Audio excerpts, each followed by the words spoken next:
नमस्कार प्रेक्षकांनो, serial updates वर्षा या चॅनलमध्ये आपल्या सर्वांचं स्वागत आहे।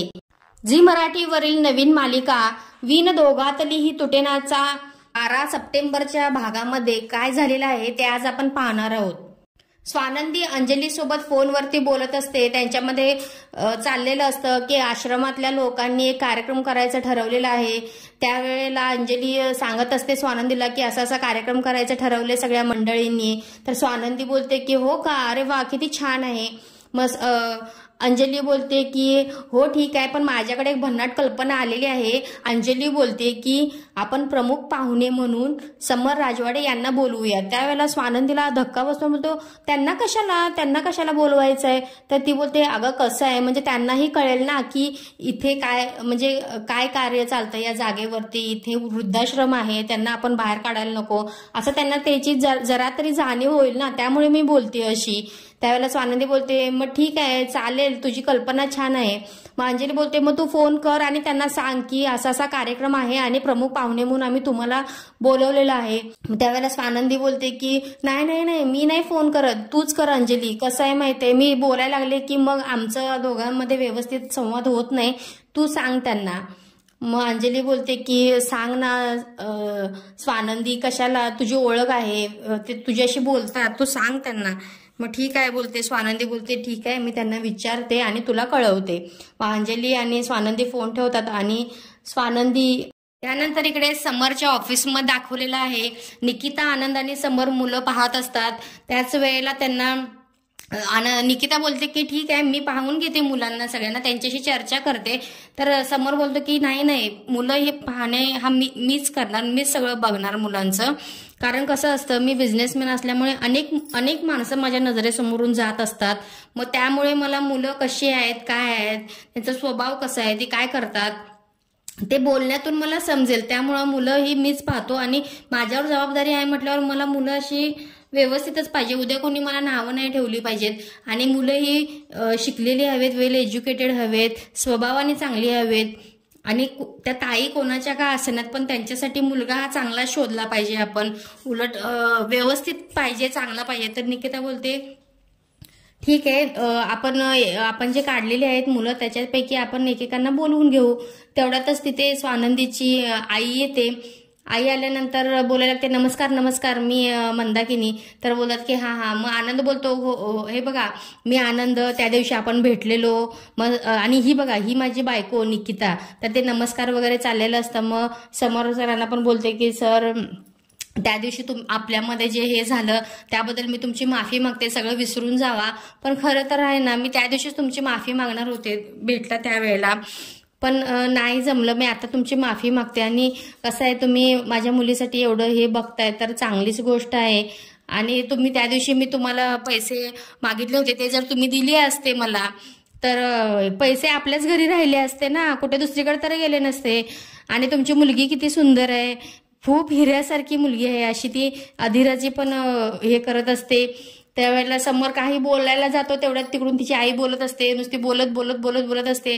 तर समरला थोडं काय बोलायचं हेच कळत नसतं। मग मागून निकिता आणि आनंद त्याला जरा शांत हो असे हे करत असतात, खुणवत असतात। मग त्यावेळेला अशी बोलता अचानक निकिता बोलते काय हो तुम्ही कॉफी घेणार की चहा। तर बोलते की कॉफी। मग समोर बोलतो नाही कॅन्टीनमध्ये। हा, मग निकिता बोलते नाही वर नाही, आपण कॅन्टीनमध्ये कॉफी घेऊ, म्हणजे तिथे काहीतरी खाता येईल। मग समोर बोलतो हा कॅन्टीनमध्ये आपल्या भरपूर हे आहे। त्याच्यानंतर ती निकिता आणि तिची आई, स्वानंदीची आई, हे दोघेही कॅन्टीनमध्ये जातात। तर इकडे समोर बोलतो ह्या बायका आहेत ना, ह्या कशा आहेत तेच कळत नाही। ही त्यांची आई नुसती बडबड करत असते आणि त्यांची मुलगी ती कोणाचं काय ऐकूनच घेत नाही। या बायकांच्या नादी लागणं म्हणजे फार चुकीची गोष्ट आहे। कुठनं या बायका आणल्यात काय माहिती, काय कळतच नाहीये। मग त्यावेळेला त्याच्यानंतर त्याच वेळेला तिथे स्वानंदीचा फोन समरला येतो। मग हा समर फोन उचलतो, हॅलो हा कोण बोलते। त्यावेळेला स्वानंदी हळू आवाजात बोलते हा मी बोलते। बोला काय म्हणताय। म्हणते आता तुमचीच आठवण काढलेली होती। मग ती ही बोलते स्वानंदी की काय कामात आहात का तुम्ही, मी थोड्या वेळाने फोन करू का तुम्हाला। मग त्यावेळेला बोलते आता फोन केलाय तर बोला ना, का बोलत नाहीये? तर ही बोलते स्वानंदी, अहो मग चिडताय कशासाठी? मी ज्याच्यासाठी फोन केला ते सांगाय सोडून अहो मग चिडणार नाही तर काय, मला भरपूर कामं असतात तुमच्याशी बोलायला. काय तुमचा फोन आला तर उचलला तर बोलायचं पटकन, एवढ्या वेळ तुम्ही काय केलं, कायच बोलला नाहीत. मग स्वानंदी बोलते ठीक आहे मला नाही बोलायचं, मी शांत पद्धतीने तुम्हाला बोलण्यासाठी फोन केलाय पण तुम्ही काय बोलूच देत नाहीये. म्हटलं मग समोर बोलते की मग ठेवा फोन, तुमच्यामुळे माझा किती वेळ वाया गेला असं म्हणून फोन ठेवतात. आणि स्वानंदी बोलते काय या माणसाबरोबर कसं बोलायचं तेच कळत नाही, नुसता आपला चिडपणा करत असतो, काय कळतच नाहीये कसं बोलायचं या माणसाबरोबर. त्यानंतर इकडे स्वानंदीच्या ऑफिसच्या बाहेर तिची आई आलेली असते मंदाकिनी, आणि ती थेट समरच्या ऑफिसमधून बाहेर पडल्यानंतर कॉफी वगैरे पिऊन झाल्यानंतर ती स्वानंदीकडे आलेली असते, स्वानंदीला सांगण्यासाठी आलेली असते. मग स्वानंदीला आईचा फोन येतो, अगं स्वानंदी अगं कुठे आहेस तू? तर बोलते ऑफिसमध्ये. हा मी तुझ्या ऑफिसमध्ये येतेय. तर स्वानंदी बोलते अगं नको नको थांब, ऑफिसमध्ये येऊ नको, मग ये खाली, मी खाली आली आहे. मग स्वानंदी बोलते बरं ठीक आहे मी खाली येते. आणि स्वानंदी आईला भेटायला जाते आणि आई तिला सांगते अगो किती मोठं ऑफिस आहे त्यांचं, तो समर राजवाडे खूप चांगला माणूस आहे.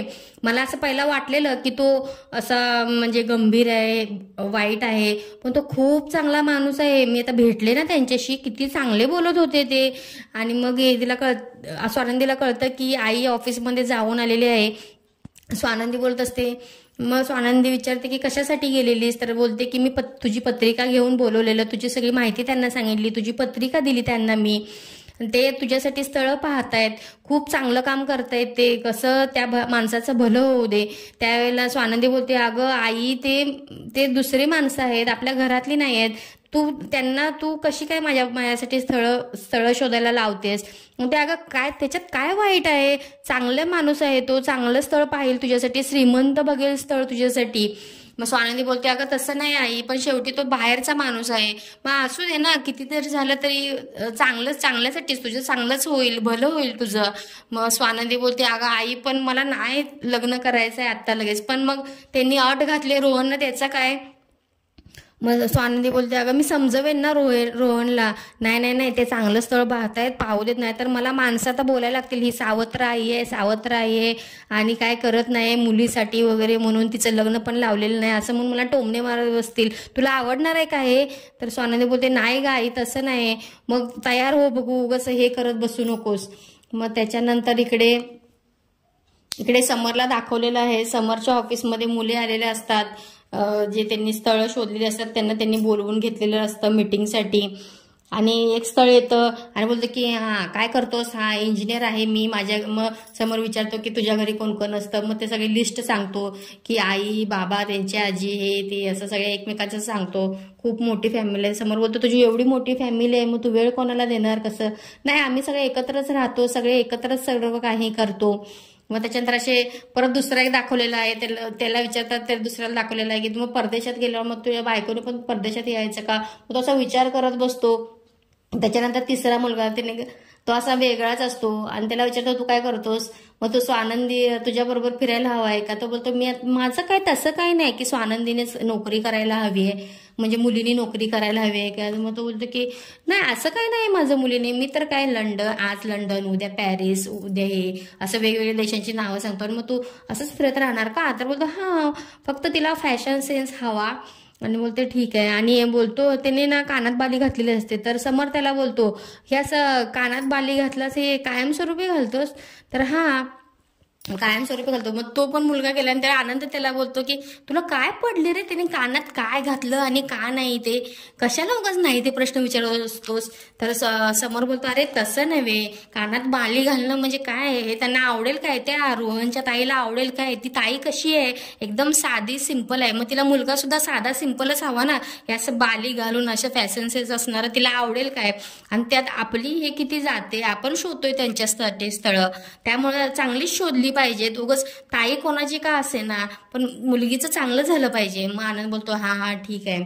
मग त्याच्यानंतर त्याच वेळेला तिथे फोन वाजतो आणि फोन वाजल्या निनेश नावाचा कोणतरी मुलगा भेटण्यासाठी आलेला असतो. समोर बोलतो हा पाठव, त्यांना पाठवायला सांग.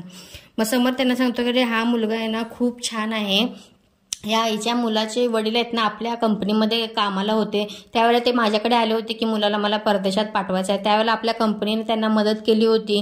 तो मुलगा शिकला, चांगला शिकला. त्यानंतर त्यांचे वडील वारले. मग मुलगा शिकल्यानंतर तो मुलगा एवढा चांगला ना, तो परत आल्यानंतर त्यांनी सगळे जेवढे खर्च म्हणजे कंपनीला केलेला होता त्याच्या शिक्षणासाठी वगैरे, त्याने तो सगळा पूर्ण परत केलेला आहे. एवढा चांगला मुलगा आहे तो आणि सगळंच म्हणजे जबाबदारी पूर्ण करणारा आहे. त्यामुळे मला तो मुलगा ह्या स्वानंदी ताईसाठी योग्य वाटत आहे. मग त्यावेळेला बोलतो की बरोबर ठीक आहे, तू पाहिलास का त्याला? मग पाहिला, 1-2 वेळा भेट झाली माझी त्यांच्याबरोबर. बघूया आता आल्यानंतर काय बोलतायत. मग तो मुलगा येतो तिथे, निलेश येतो. बोलतो काय रे, कधी आलास तू? मग तो बोलतो की मी इथेच असतो, भारतामध्येच असतो. मग आई कशी आहे तुझी? तर आई पण चांगली आहे. अशी जर त्यांची चौकशी होते. मग समोर त्याला सांगायला लागतो की अरे तुला म्हणजे आम्ही एक मुलगी आहे, तिच्यासाठी आम्ही स्थळ पाहत होतो. मग त्याच्यासाठी तुझं नाव मी जरा सजेस्ट केलं होतं, चालेल ना तुला? बोलतो हो चालेल. आता तुम्ही सांगताय म्हणजे चांगलंच असणार स्थळ. मग ठीक आहे बोलतो, मग मी पुढे पाठवू का तुझं प्रपोजल? मग ठीक आहे बोलतो, पाठवा माझं प्रपोजल. मग ठीक आहे, तू आज भेट, मी तुला सगळा पत्ता वगैरे देतो. बरं ठीक आहे बोलतो, आणि मी येऊ का असं बोलतो. आणि त्यांच्यात थोडं आणि भाषण होतं थोडं असं इकडचं तिकडं असं काहीतरी. आणि नंतर तो मुलगा मग तिथून निघून जातो. त्यानंतर लगेच समर आहे ना, स्वानंदीला फोन लावतो आणि स्वानंदी फोन उचलते. हा बोला. तर बोलते की हा बोलत आहे मी, आता तुमच्यासाठी एक स्थळ बघितलेलं आहे, तो मुलगा तुम्हाला भेटायला येतोय, तुम्ही त्यांच्याशी भेटून घ्या. मग स्वानंदी चिडते आणि बोलते अहो तुम्ही माझ्या लग्नाचं नका बघू, काय एवढं टेन्शन घेतलंय माझ्या लग्नाचं, तुम्ही हे अति करताय हा आता. मग समर बोलतो की अरे तसं नाही, रोहनने अट घातलेली आहे, तुमच्या भावाने अट घातली आहे तुमच्या लग्नाची. तर बोलते मी त्यांना सांगते, मी त्याला समजवते. मग कधी सांगताय? मग आत्ता लगेच घेताय का फोनवरती? लगेच कसं माहिती आहे, लगेच असं सॉर्ट आउट झालं की लगेच आपल्याला मग मी पण स्थळ बघायचं बंद करेन ना. मग त्यावेळेला सोनम बोलते अहो माझं लग्न काय सॉर्ट आउट करायची गोष्ट आहे का? मग समर बोलतो अहो तसं नाही, पण लगेच झालं पाहिजे ना, आता तुम्हीच बोलला मी बोलून घेतो म्हणून त्याच्याशी. समर बोलत असतो रोहनने अट मागे घेतली ना की माझा पण इथं प्रश्न, इथं स्थळ बिळ बघायचा की नाही तो संपून जाईल. मी अजून माझ्यासाठी स्थळ नाही बघितली, मी तुमच्यासाठी स्थळ बघतोय, मला पण ही गोष्ट नाही आवडत आहे. मग त्यावेळेला स्वानंदी बोलते मग राहू दे ना, नका बघू, तुम्ही माझ्या पर्सनल आयुष्यामध्ये ढवळाढवळ करू नका. मग तुम्ही रोहनला फोन करा आणि विचारा कधी करतोय ते सगळं, बंद करतोय का विचारा. मग त्यावेळेला ही स्वानंदी बोलते अहो मी बोलते त्याच्याशी, मग कधी बोलताय? असं समोर थोडा म्हणजे घड्याळासारखं त्याला असं एकदम 5-5 मिनिटाला 5-5 2-2 सेकंदाला लगेच असं विचारत असतो.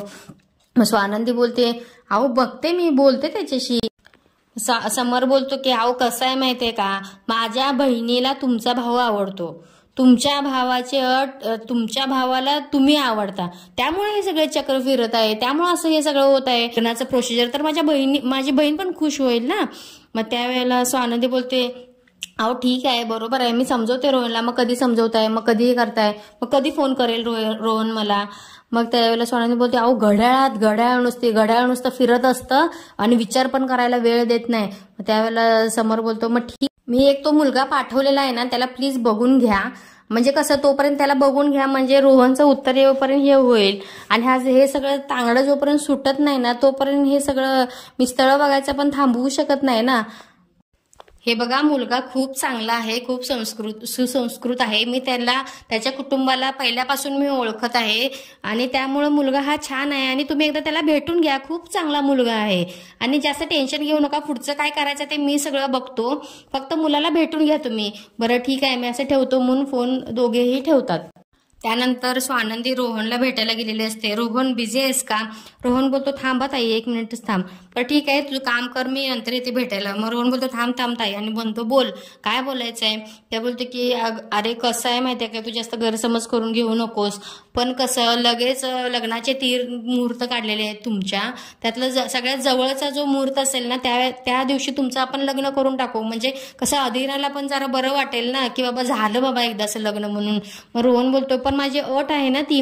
अरे मी तेच तर सांगते, तू ही अट घातलीस ना ती मागे घे. आणि कसं आहे माहितीये रोहन, तुला पण जास्त डोक्याला टेन्शन नको. मग रोहन बोलतो की अगं आता माझ्या डोक्याला टेन्शन पूर्ण अर्ध कमी झालंय. तरी बोलते का? तर बोलते की आता ते अधिराचे पिंट्या दादा तुझ्यासाठी मुलगा बघणार आहेत ना. बोलते अरे रोहन, पिंट्या दादा म्हणजे ते अधिराचे पिंट्या दादा, याच्या व्यतिरिक्त त्यांचा आणि आपला काहीही संबंध नाहीये. मग त्यावेळेला रोहन गप शांत बसतो आणि स्वानंदी बोलत असते, अरे पण कसं आहे माहितीये, मला लगेच लग्न नाही करायचंय, आता घाईघाईत असं लग्न करून कसं होणार सांग बघू, आपण घाईघाईत मुलगा बघणार, तो चांगला आहे की वाईट आहे कसं कळणार आपल्या सगळ्यांना, त्यामुळे नको एवढा ते हट्ट करूस, तू तुझी अट आहे ना ती मागे घे प्लीज रोहन, प्लीज मागे घे.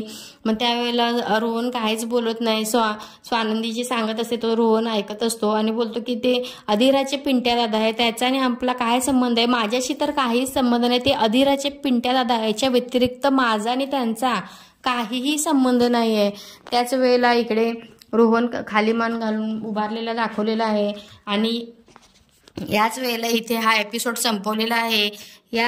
हा एपिसोड तुम्हाला कसा वाटला हे चॅनलच्या कमेंट बॉक्समध्ये नक्की सांगा आणि चॅनलला सबस्क्राईब करा, शेअर करा व लाईक करा. थँक्यू.